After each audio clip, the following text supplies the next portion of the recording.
Bonjour mes chers et mes chères.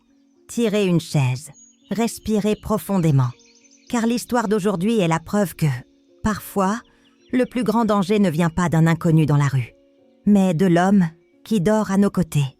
Je m'appelle Laure, j'ai 62 ans, et après 40 ans d'un mariage que je croyais fait de paix et de complicité, un simple message texte m'a révélé que mon mari n'était pas l'homme que je connaissais.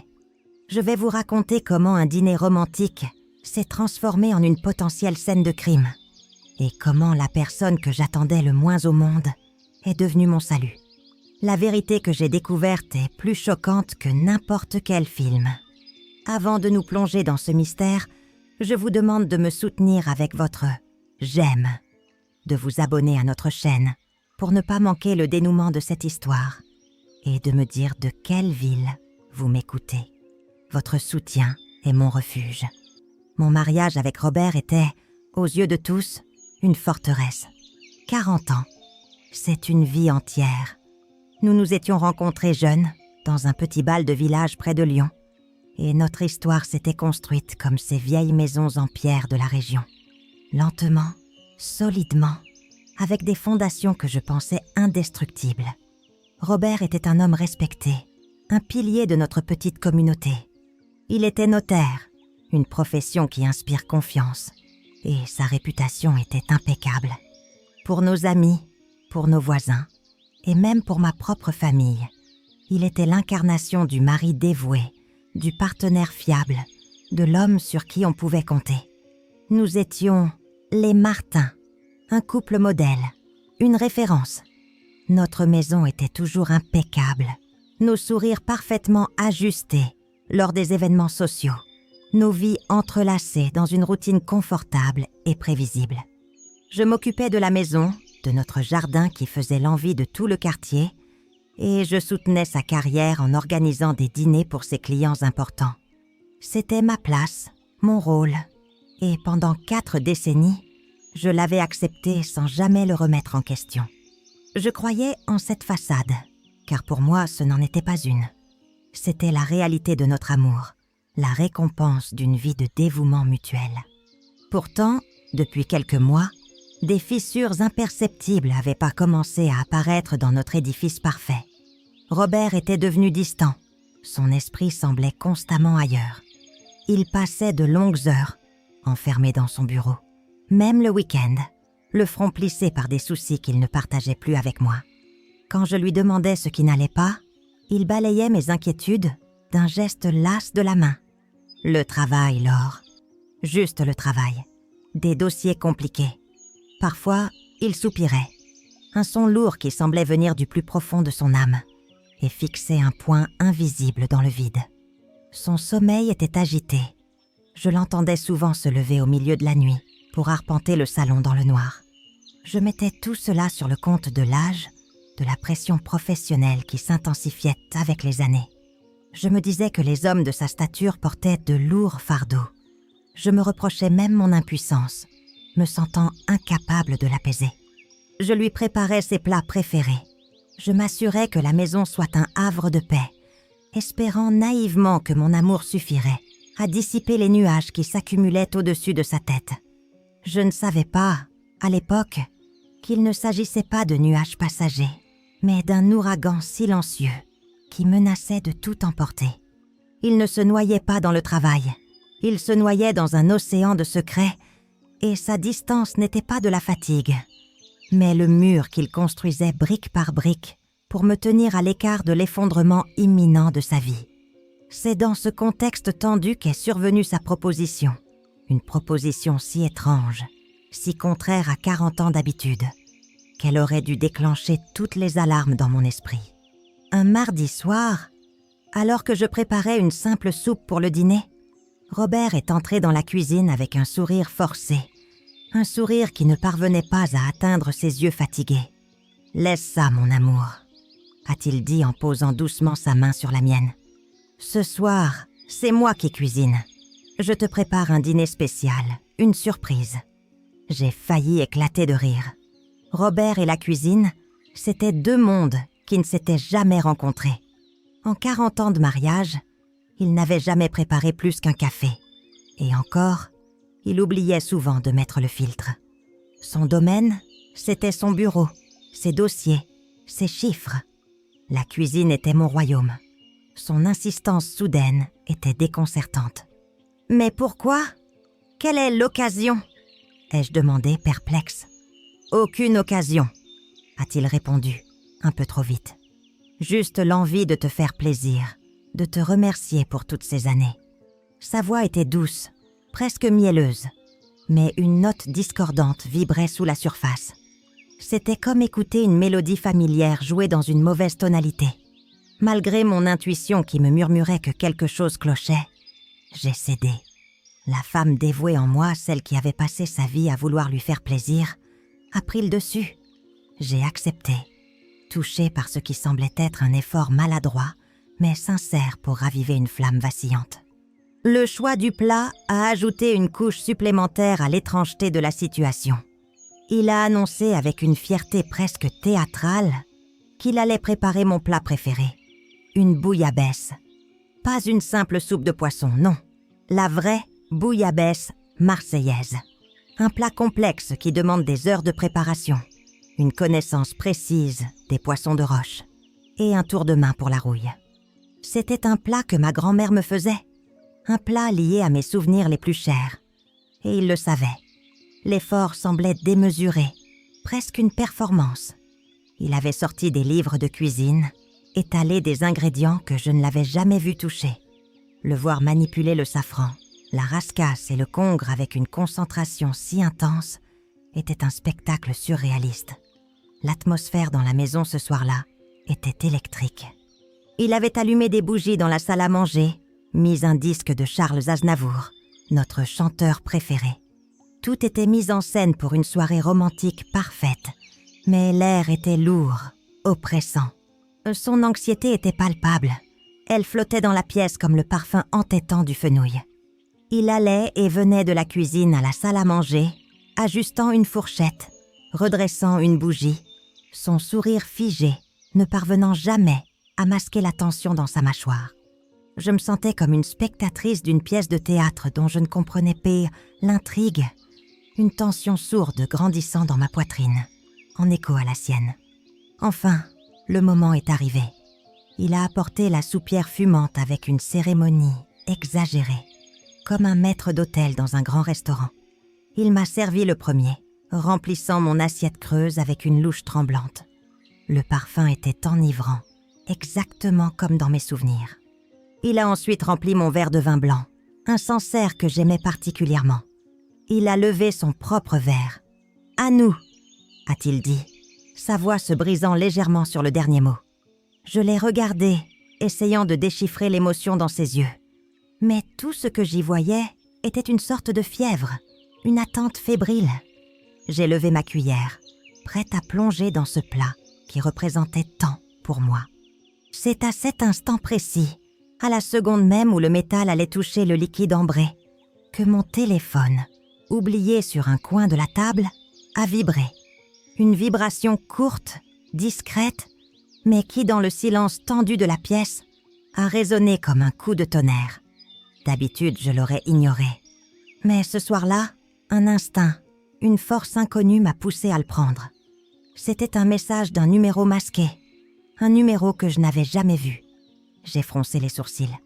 Robert m'observait, son sourire s'était légèrement effacé, remplacé par une impatience à peine voilée. J'ai ouvert le message.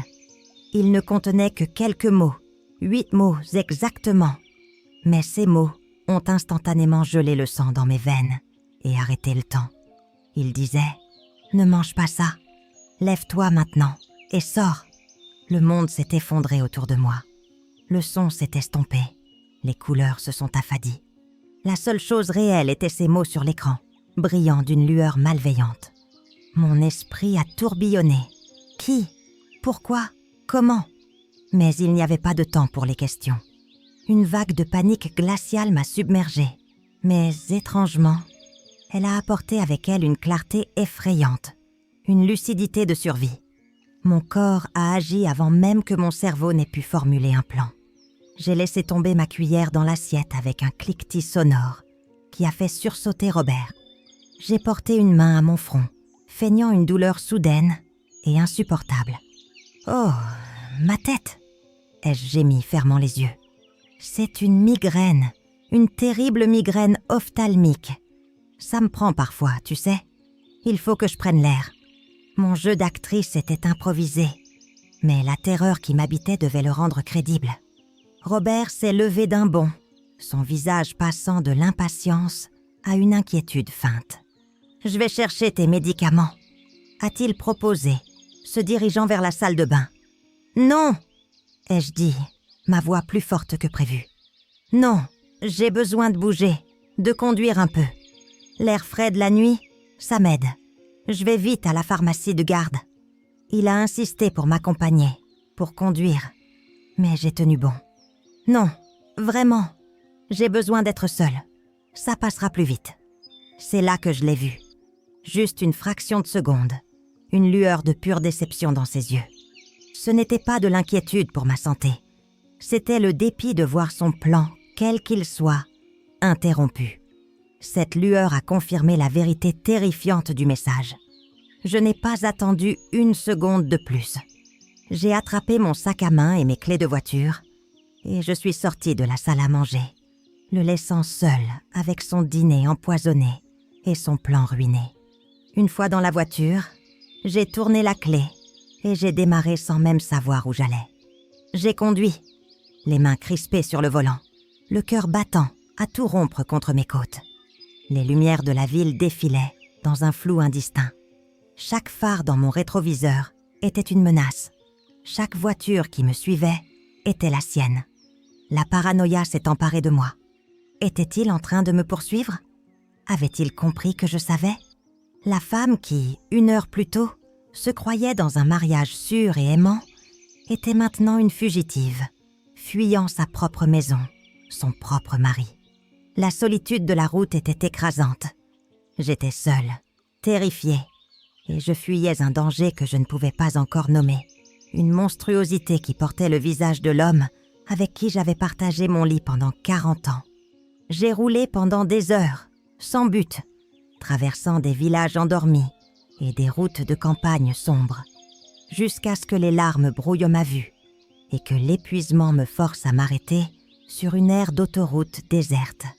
Assise dans le silence de l'habitacle, le message anonyme brillant toujours sur l'écran de mon téléphone, j'ai compris que ma vie, telle que je la connaissais, venait de se terminer. Une autre bien plus sombre et incertaine ne faisait que commencer. J'ai roulé jusqu'à l'aube, le réservoir d'essence presque aussi vide que mon âme. Il n'y avait qu'un seul endroit au monde où je pouvais aller. Un seul port dans cette tempête dévastatrice. La maison de ma sœur cadette, Lucie. Elle habitait un petit appartement à Mâcon, à 1 heure de route de chez moi. Une distance qui me semblait désormais un fossé infranchissable, séparant mon ancienne vie de cette nouvelle réalité terrifiante. Quand je suis arrivée devant sa porte, le soleil commençait à peine à dorer le ciel. J'ai sonné, le doigt tremblant sur le bouton. Lucie a ouvert, vêtue de son peignoir, les cheveux en désordre, le visage marqué par le sommeil. En me voyant, son expression est passée de la confusion à une alarme profonde. Je devais avoir l'air d'un fantôme, le visage blême, les yeux rougis par les larmes et le manque de sommeil, mes vêtements de la veille froissés. Je n'ai pas pu dire un mot. Je me suis effondrée en sanglots dans ses bras, un torrent de peur et de confusion que je ne pouvais plus contenir. Elle m'a fait entrer, m'a installée sur son canapé et m'a préparé un thé chaud sans poser de questions. C'est seulement lorsque la tasse a cessé de trembler entre mes mains que j'ai pu tout lui raconter. Le comportement étrange de Robert, le dîner surprise, la bouillabaisse et le message. Le message qui avait tout changé. Lucie m'a écoutée en silence, son visage se durcissant à chaque mot. Elle n'a jamais douté de moi. Pas une seconde. Elle a toujours eu une méfiance instinctive envers le charme trop parfait de Robert. Mais une fois le choc initial passé, dans le calme de son petit salon, une question torturante a commencé à s'insinuer dans mon esprit. Et si c'était une erreur? Une blague cruelle? Une manipulation? J'avais fui ma maison, abandonner mon mari de 40 ans sur la base de 8 mots envoyés par un inconnu. La société, la raison, tout me criait que j'avais surréagi, que j'étais devenue paranoïaque. J'ai imaginé Robert, seul à table, blessé et confus par ma fuite soudaine. La culpabilité a commencé à me ronger. Mais ensuite, une autre image s'est superposée à celle-ci, bien plus nette, bien plus froide. La lueur de déception dans ses yeux lorsque j'avais insisté pour partir seule. Ce n'était pas de l'inquiétude, c'était le regard d'un homme dont le projet venait d'être contrecarré. Cette image, ce détail infime, est devenu mon encre. Non, je ne rêvais pas. Quelque chose était profondément pourri au cœur de mon mariage. Et j'ai pris une décision. Je ne retournerai pas dans cette maison. Je ne parlerai pas à Robert, pas avant de savoir qui m'avait envoyé ce message et pourquoi. Les 2 jours qui ont suivi ont été un supplice, un séjour dans les limbes de la peur et de l'incertitude. Mon téléphone est devenu, à la fois, ma seule lueur d'espoir et ma source de tourment. J'ai essayé d'appeler le numéro masqué des dizaines de fois. Chaque appel se terminait de la même manière. Une sonnerie unique, puis le silence glacial de la messagerie vocale. J'ai envoyé des messages. « Qui êtes-vous ? S'il vous plaît, aidez-moi. Je dois savoir. » Aucune réponse. Le silence de mon sauveur anonyme était aussi terrifiant que la menace que j'avais fuie. Pendant ce temps, mon téléphone était inondé d'appels et de messages de Robert. Des messages d'abord inquiets. « Laure, où es-tu ? Je suis mort d'inquiétude. » Puis de plus en plus suppliant. « Mon amour, reviens, s'il te plaît, parle-moi. Qu'est-ce que j'ai fait ?» Et enfin, teinté d'une colère contenue. « C'est insensé, Laure. Tu ne peux pas disparaître comme ça. Rentre à la maison maintenant. » Chaque notification me faisait sursauter. Je ne répondais pas. Son silence sur le dîner lui-même était assourdissant. Il ne mentionnait jamais la bouillabaisse, ni le fait que j'étais partie juste avant de la goûter. C'était comme si cet événement n'avait jamais existé. Un trou noir dans sa version de l'histoire. Et cette omission était plus accusatrice que n'importe quelle confession. Je passais mes journées à faire les 100 pas dans l'appartement de Lucie, sursautant au moindre bruit, scrutant la rue par la fenêtre. La nuit, je ne dormais pas, hantée par des scénarios tous plus horribles les uns que les autres.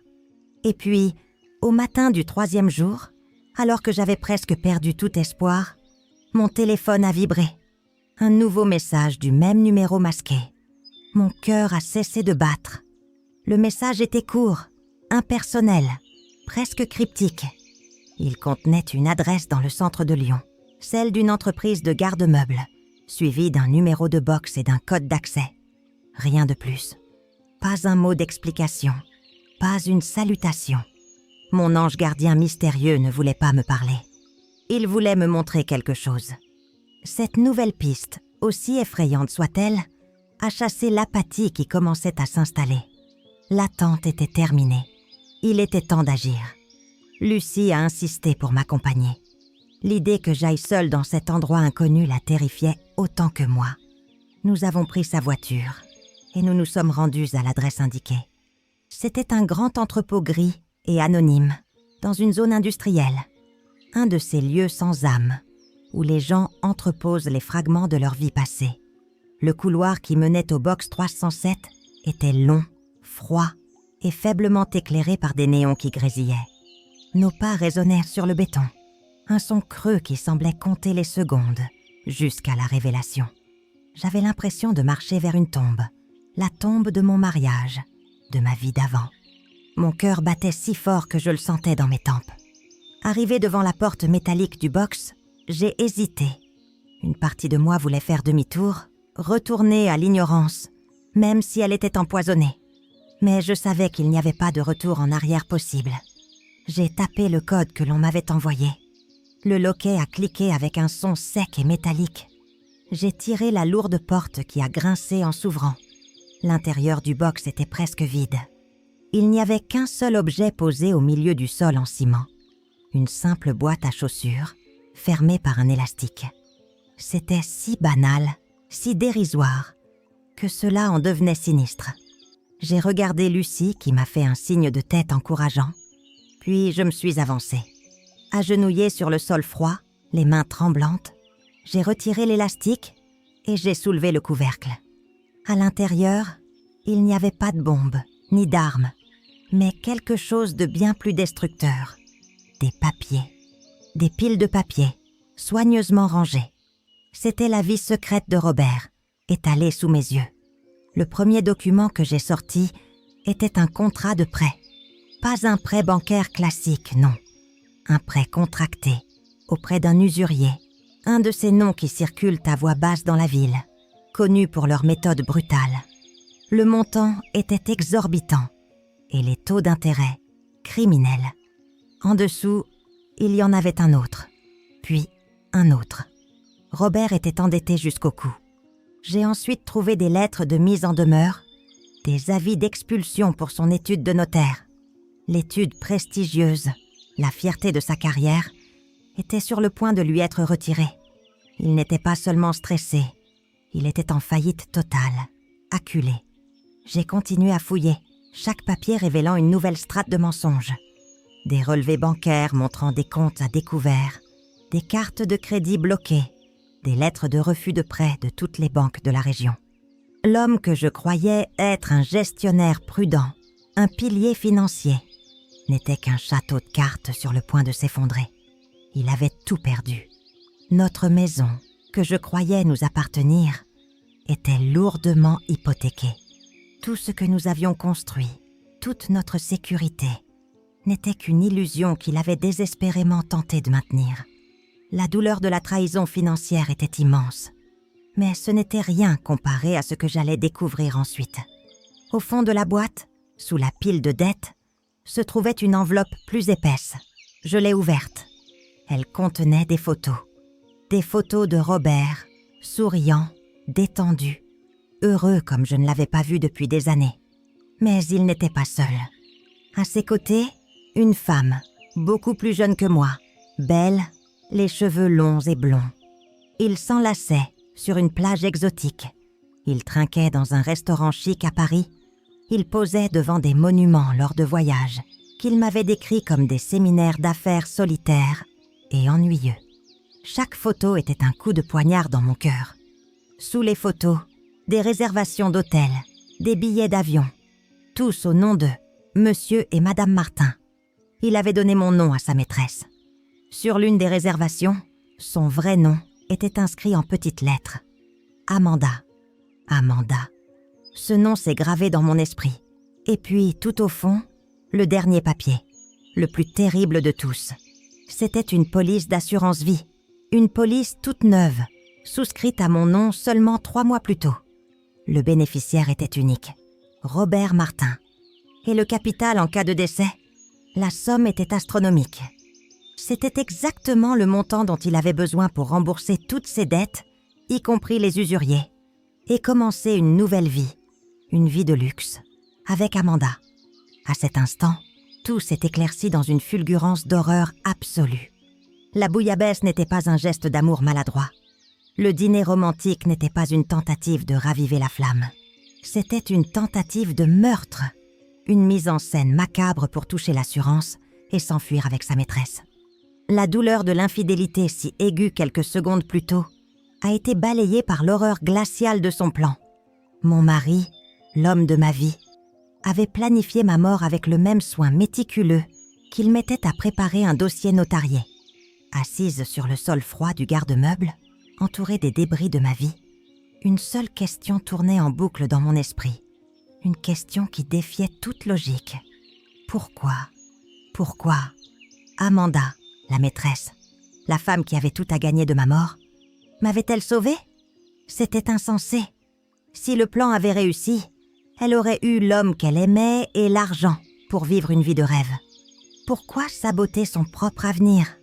Pourquoi prendre le risque de tout révéler? Était-ce un piège? Une manipulation encore plus tordue que je ne pouvais l'imaginer? Lucie, à mes côtés, était tout aussi perplexe. « Ça n'a aucun sens, Laure », a-t-elle murmuré.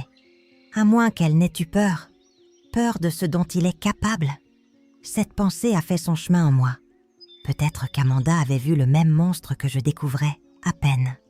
Avec son nom et les quelques informations des réservations, j'ai commencé une nouvelle quête, non plus pour la vérité sur Robert, mais pour l'identité de ma sauveuse. Nous sommes rentrés à l'appartement de Lucie et nous nous sommes mises à chercher sur Internet. Le monde numérique, si étranger pour moi, est devenu mon seul outil. Nous avons trouvé ses profils sur les réseaux sociaux. Ils étaient publics, ouverts à tous. Amanda se présentait comme une jeune femme ambitieuse, travaillant dans l'immobilier de luxe. Ses photos la montraient dans des soirées, sur des yachts, toujours souriante, projetant une image de succès et de bonheur. Rien ne laissait présager qu'elle était la maîtresse d'un homme ruiné et la complice involontaire d'un projet de meurtre. Plus je regardais ses photos, plus le puzzle devenait complexe. Elle ne ressemblait pas à une victime. Elle semblait être une joueuse, une femme qui savait ce qu'elle voulait. Alors, pourquoi m'avoir sauvée? Il n'y avait qu'une seule façon de le savoir. Je devais la trouver. Je devais la regarder dans les yeux et lui poser la question. Je devais affronter la femme qui était à la fois ma plus grande rivale et, de toute évidence, mon ange gardien. La décision était prise. Le lendemain, j'irais à la rencontre d'Amanda. Trouver Amanda fut plus simple que je ne l'avais craint. L'agence immobilière de luxe pour laquelle elle travaillait avait pignon sur rue dans l'un des quartiers les plus chics de Lyon. Le lendemain, accompagnée de Lucie qui refusait de me laisser seule, je me suis postée dans un petit café de l'autre côté de la rue, le cœur battant au rythme des voitures qui passaient. Attendre, c'est tout ce que je pouvais faire. Chaque femme blonde qui sortait de l'immeuble me faisait sursauter. Vers 18h, je l'ai vue. Elle était exactement comme sur les photos, élégante dans un tailleur-pantalon impeccable, ses cheveux blonds flottant derrière elle. Elle marchait d'un pas rapide, le téléphone collé à l'oreille, l'air affairé et important. J'ai pris une profonde inspiration. J'ai laissé un billet sur la table et j'ai traversé la rue. « Amanda », ai-je dit, ma voix plus ferme que je ne l'aurais cru possible. Elle s'est retournée, un sourire professionnel aux lèvres, qui s'est instantanément figé lorsqu'elle m'a reconnue. La panique a déferlé sur son visage. Ses yeux se sont écarquillés, la couleur a quitté ses joues. Elle a balbutié quelque chose d'inintelligible dans son téléphone, avant de raccrocher brusquement. Elle me regardait comme si elle voyait un fantôme. Et d'une certaine manière, c'est ce que j'étais, le fantôme de son avenir assassiné. « Comment m'avez-vous trouvé ?» a-t-elle murmuré, sa voix n'étant plus qu'un filet d'air. « La vraie question n'est pas comment, mais pourquoi ?» ai-je répondu calmement. « Pourquoi m'avez-vous sauvé ?» La peur dans ses yeux a laissé place à une sorte de résignation lasse. Elle a jeté un regard autour d'elle, comme si elle craignait que Robert ne surgisse de l'ombre. « Pas ici !» a-t-elle dit. « S'il vous plaît !» Elle nous a conduites dans un autre café, un endroit plus discret, à quelques rues de là. Nous nous sommes assises dans un coin sombre. Lucie s'est installée à une table voisine, assez proche pour intervenir, mais assez loin pour nous laisser l'illusion d'une conversation privée. Amanda n'osait pas me regarder dans les yeux. Elle fixait ses mains, qui tremblèrent légèrement sur la table. Finalement, elle a commencé à parler, sa voix basse et brisée. Elle m'a tout avoué. Elle avait rencontré Robert 1 an plus tôt, lors d'une transaction immobilière. Il s'était présenté comme un notaire veuf, un homme seul et mélancolique. Il l'avait séduite avec des histoires de voyage, des promesses d'un avenir radieux. Elle était tombée amoureuse, ou du moins, elle était tombée amoureuse de l'idée de l'homme qu'il prétendait être. Ce n'est que des mois plus tard qu'il lui a avoué la vérité sur ses dettes, se présentant comme une victime d'associés peu scrupuleux.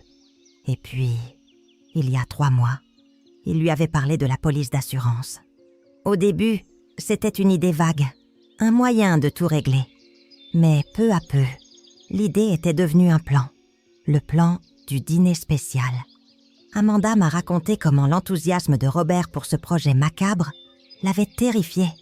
Sa cupidité, son absence totale de remords, le sang-froid avec lequel il choisissait le plat, le poison. Tout cela lui avait révélé le vrai visage de l'homme qu'elle aimait. Je voulais une vie avec lui, Madame Martin, a-t-elle dit, des larmes silencieuses coulant maintenant sur ses joues. Je voulais l'argent, la sécurité. J'ai été faible et avide, mais je ne suis pas une meurtrière. Quand je l'ai vu acheter les ingrédients pour la bouillabaisse, quand il m'a parlé des médicaments qu'il allait y dissoudre pour que cela ressemble à une crise cardiaque, je n'ai pas pu. Je ne pouvais pas vous laisser mourir. Je ne pouvais pas avoir votre mort sur la conscience. C'est elle qui avait rassemblé tous les documents prouvant les dettes et l'existence de l'assurance et qui les avait déposés dans le garde-meuble. C'est elle qui m'avait envoyé le message, au dernier moment, rongée par la peur et la culpabilité. Dans ce café sombre, une chose étrange s'est produite. La haine que je m'attendais à ressentir pour cette femme s'est évaporée, remplacée par une sorte de pitié amère.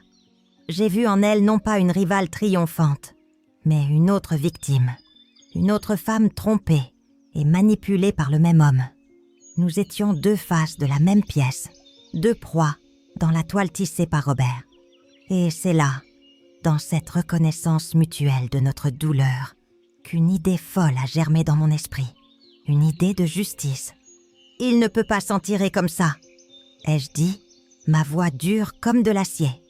Amanda a relevé la tête, surprise. « Il va nier. Ce sera sa parole contre la mienne, une maîtresse méprisée. Et vous, il dira que vous êtes folle, paranoïaque. Alors nous n'allons pas lui laisser le choix, ai-je poursuivi, le plan se formant avec une clarté glaciale.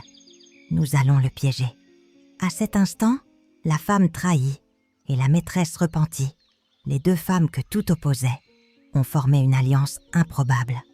Notre objectif commun n'était plus l'amour d'un homme, mais sa chute. Le plan était simple, mais risqué. Amanda devait appeler Robert. Elle devait lui dire que j'avais disparu, que j'étais partie sans laisser de traces, probablement après avoir découvert sa liaison. Elle devait jouer la complice paniquée, mais aussi lui faire miroiter que c'était une chance inespérée. Une chance de finir le travail d'une autre manière, de faire passer ma mort pour un suicide ou un accident loin de la maison, maintenant que le plan du dîner avait échoué. L'appât serait un rendez-vous dans un lieu isolé, une vieille maison de campagne que la famille de Lucie possédait près de la Saône. Un endroit où ils pourraient discuter de leur avenir en toute tranquillité. Amanda a hésité, terrifiée à l'idée de lui faire face à nouveau. Mais en croisant mon regard, elle a vu une détermination qui a semblé lui donner du courage. Elle a accepté. Le piège était prêt. Le plat de la vengeance allait se manger froid. Le lendemain, nous avons contacté la police. Au début, ils étaient sceptiques. L'histoire d'une épouse qui accuse son mari notable de tentative de meurtre sur la base d'un message anonyme et du témoignage de sa maîtresse semblait tirée d'un mauvais roman. Mais les documents de la boîte à chaussures, les contrats des usuriers, la police d'assurance ont donné du poids à notre récit. Face à ces preuves tangibles, et après une longue discussion avec Amanda, ils ont accepté de nous aider à tendre le piège. Ils ont équipé Amanda d'un micro et ont placé des agents en civil tout autour de la maison de campagne. L'attente fut insoutenable. Cachée dans une pièce à l'étage avec Lucie et un inspecteur, j'écoutais les bruits de la nature, chaque craquement de branches me faisant sursauter. Puis, j'ai entendu le bruit d'un moteur. Il était là. Amanda l'a accueilli à l'extérieur. Sa voix, retransmise par l'écouteur que je portais, tremblait à peine. Elle a joué son rôle à la perfection. Elle l'a fait entrer, lui a servi un verre. J'entendais la voix de Robert, calme, rassurante, mielleuse. Il la remerciait d'être là pour lui. Puis, il est allé droit au but. « C'est une chance, tu comprends ?» disait-il. Son départ va tout simplifier. On dira qu'elle n'a pas supporté la vérité, qu'elle est partie et qu'elle a eu un accident. Ou mieux, qu'elle a mis fin à ses jours. J'ai ce qu'il faut dans ma voiture. Mon sang se glaça. Il parlait de ma mort avec le détachement d'un homme d'affaires, discutant d'une transaction. Amanda, suivant le scénario, l'a poussé à avouer. « Mais le dîner, Robert, comment comptais-tu faire ?» a-t-elle demandé, sa voix feignant la curiosité morbide. Et il a tout raconté, Avec une fierté monstrueuse, il a détaillé le choix de la bouillabaisse pour masquer le goût des médicaments, la souscription de l'assurance, sa frustration quand j'étais partie, sa cupidité qui le dévorait. Chaque mot était un clou de plus dans son propre cercueil. « Avec cet argent, nous serons libres, Amanda. Libres et riches, a-t-il conclu. C'est à ce moment que la porte du salon s'est ouverte brutalement. Je me tenais sur le seuil, encadré par 2 policiers. Le masque de Robert est tombé. Son visage s'est décomposé, passant de la surprise à l'incrédulité, puis à une haine pure et froide. Le mari aimant, l'homme d'affaires respecté, l'amant passionné. Toutes ces facettes se sont brisées en 1000 morceaux sur le sol de cette maison de campagne. Il n'a pas crié, il n'a pas protesté. Il m'a simplement regardé, ses yeux brillants d'une fureur silencieuse, la fureur de la bête prise au piège. Et pour la première fois, je n'ai pas baissé les yeux. Je l'ai soutenu, ce regard, non pas avec de la douleur ou de la peur, mais avec une force nouvelle, une force que j'ignorais posséder. C'était le regard d'une femme qui avait survécu. Arrêtée en flagrant délit de complot pour meurtre, avec sa confession enregistrée et les témoignages concordants de sa femme et de sa maîtresse, il n'avait aucune chance. Le procès a été rapide. Sa réputation s'est effondrée comme un château de sable. Les gens qui l'avaient admiré pendant des décennies ont découvert le monstre qui se cachait derrière le notable. Il a été condamné à une longue peine de prison. Ma justice n'a pas été dans le bruit ou la fureur. Je n'ai pas eu besoin de crier, de me venger ou de l'humilier publiquement. La vérité mise en lumière par la plus improbable des alliés a été ma seule et implacable vengeance. Ma véritable libération n'a pas été de le voir menotté, mais de me tenir debout, vivante, pendant que les portes de la prison se refermaient derrière lui. Quant à Amanda, sa collaboration totale avec la police lui a valu une peine considérablement réduite. Elle a été jugée pour complicité, mais le tribunal a reconnu qu'elle avait fait le choix de m'avertir. Elle a purgé une courte peine avec sursis. Dès que le jugement a été prononcé, elle a disparu. Elle a vendu son appartement, a démissionné de son travail et a quitté la ville, cherchant à se reconstruire loin du scandale et des fantômes de ses erreurs. Je ne l'ai jamais revue. Parfois, je pense à elle. Cet ange tordu, cette femme qui a tenté de voler ma vie avant de me la sauver. Je ne lui ai jamais pardonné l'adultère, mais je lui dois une dette impayable. Dans le grand livre de ma vie, son nom est inscrit à la fois dans la colonne des dettes et dans celle des crédits. J'espère, où qu'elle soit, qu'elle a trouvé la paix. Pour moi, un nouveau chapitre commençait. La première chose que j'ai faite a été de vendre la maison, cette scène de crime potentiel, ce théâtre de 40 ans de mensonges. J'ai vendu ses meubles, ses costumes, ses livres de droit. J'ai donné ses vêtements à des œuvres de charité. Je voulais effacer toute trace de son existence de ma vie. Avec l'argent de la vente et les quelques biens qui m'appartenaient en propre, j'ai réalisé un vieux rêve. J'ai ouvert un petit café-librairie dans un quartier calme de la ville. Un lieu de paix, rempli de l'odeur du café et du papier. Un endroit où les gens viennent pour lire, pour parler, pour partager des histoires. Mes histoires. Ma victoire n'a pas été de voir Robert derrière les barreaux. Ma victoire, c'est chaque matin où j'ouvre les portes de mon café. C'est chaque sourire que j'échange avec un client. C'est la liberté de vivre une vie qui m'appartient, enfin. Une vie construite non pas sur une illusion, mais sur les ruines d'un passé que j'ai eu la force de laisser derrière moi. J'ai appris de la manière la plus dure que la confiance peut être un piège mortel. Mais j'ai aussi appris que même au cœur de la plus sombre des trahisons, une étincelle de conscience peut jaillir et sauver une vie. Et c'est ainsi, mes chers, qu'un message de 8 mots a défait un mensonge de 40 ans. La main qui a tenté de m'empoisonner a été arrêtée par la main de la femme qui, par une ironie cruelle du destin, était la raison de tout. La vie m'a enseigné que nous ne connaissons jamais vraiment personne. Mais elle m'a aussi montré que le courage et la décence peuvent surgir des lieux et des personnes que nous n'aurions jamais imaginées. Ma rivale est devenue ma sauveuse. Si cette histoire vous a fait réfléchir, si elle vous a donné un frisson ou une lueur d'espoir, laissez votre j'aime et votre commentaire. Savoir que mon parcours peut alerter ou inspirer une autre personne est ma plus grande récompense. Un baiser sur le cœur de chacun d'entre vous et que nous ayons toujours la sagesse de nous méfier des dîners inattendus. À notre prochaine histoire.